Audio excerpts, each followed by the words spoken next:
In 1970, a young nursing student named Donna received a gift from her mother. It wasn't jewelry, it wasn't money. It was something far stranger. A large antique Raggedy Ann doll. With its stitched smile and button eyes, it looked harmless.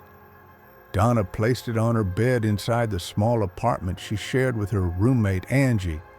At first, everything seemed normal. But within just a few days, things started to change. The doll never stayed where they left it. Sometimes they would find it on the couch. Other times, it was standing near the door, almost as if it was waiting for someone to come home. One night, Angie swore she saw the doll's arm shift, just slightly, out of the corner of her eye. She tried to laugh it off, but deep down, she knew something was wrong. Then came the notes. Small pieces of parchment paper appeared around the apartment. Words scribbled in childish handwriting. "Help me! Help us!" Neither Donna nor Angie owned that kind of paper. Neither of them wrote those notes. So who did? Fear started to grow, but the terror had only just begun.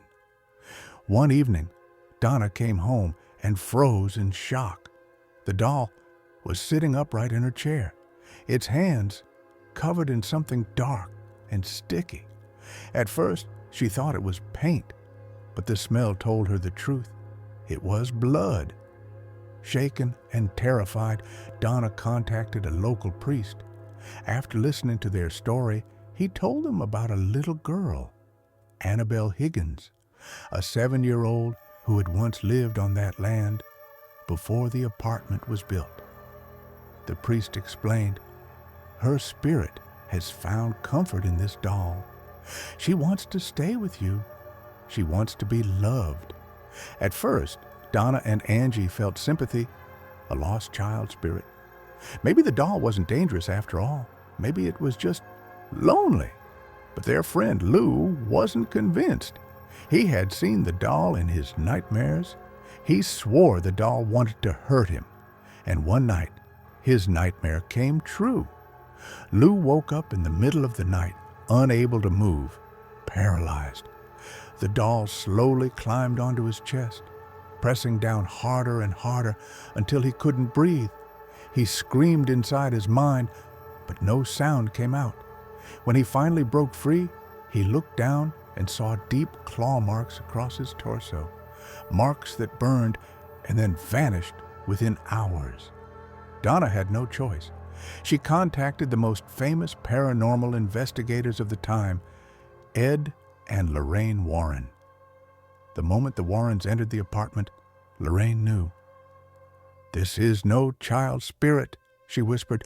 "This is something inhuman." The Warrens explained the terrifying truth. The doll was being manipulated by a demon. It pretended to be a little girl, just to gain their trust. But its real goal was possession. It wanted to claim a human soul. The Warrens took Annabelle with them, but even then, the nightmare followed. On their way home, the car brakes failed. The steering locked. Again and again, they almost crashed. Finally, Ed sprinkled holy water on the doll, and only then did the car obey. But the evil wasn't gone. Inside the Warrens' own home, the doll continued to move on its own.